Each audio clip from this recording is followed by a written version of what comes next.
So my name is Tyra and I work with young people here in the Riverland at Berry ac.care.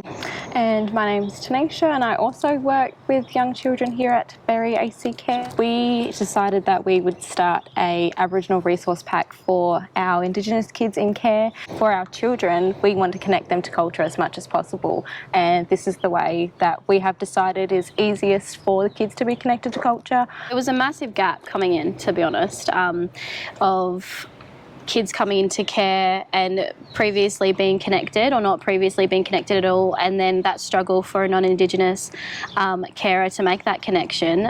We were hoping that this in a little way could make a bigger difference for kids that come from this community and want to stay connected to other Aboriginal people. It was really important for us when making this that because we're from here and the kids that if they were to be removed, we'll assume that they're from here too. So it was important for us that we utilise all of our connections that we have in the community to make this and not it just be a generic Aboriginal thing that's just put together with different resources that doesn't mean anything to the children here. What we've done is collaborated with local Indigenous business, so Blak Scarlett, and we were able to get shirts for all the Aboriginal kids in care, whether they're Ngarrindjeri or not, to give them a shirt and so they can learn about what country they're on.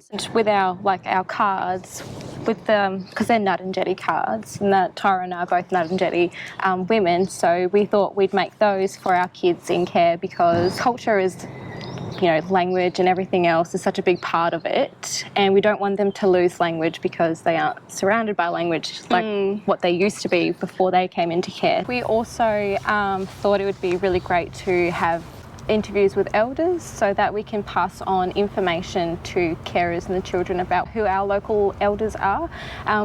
Through our interview process, we asked some questions. What do you think about foster care? What do you think would change? How was your experience growing up? And we got a lot of great stories out of it, especially with one elder who we call Ngarrindjeri. He's deceased now, but he grew up in the stolen generation. So it was good to have that aspect of life shown to the carers so they could understand what it was like for him in that time and how to make sure that the kids that they have in care don't feel that same way about losing culture, not being connected to family. And it also gives the kids a chance to know who their elders are. So if they see them out in the street, they feel like they have that connection to them some way, shape or form. It's about connection to land as well. I think it's important that they know where they come from, who their elders are, what it means to be on this land and be connected. And if they aren't able to be around their family for whatever reason, I think it's important they feel some sense of belonging through Aboriginal people in the community. And we hoped that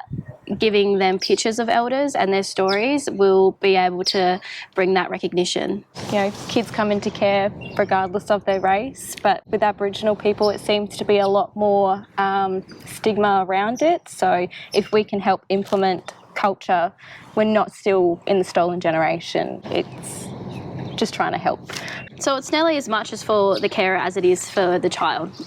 If the carer isn't willing to immerse themselves in culture and be connected, that's where the barrier is. We're pretty lucky in the Riverland that we have carers that want to be a part of culture and care about Aboriginal kids and want to do the best that they can to learn. So we've had no trouble in getting these out and carers involved. So yeah, we're pretty lucky to have carers like that.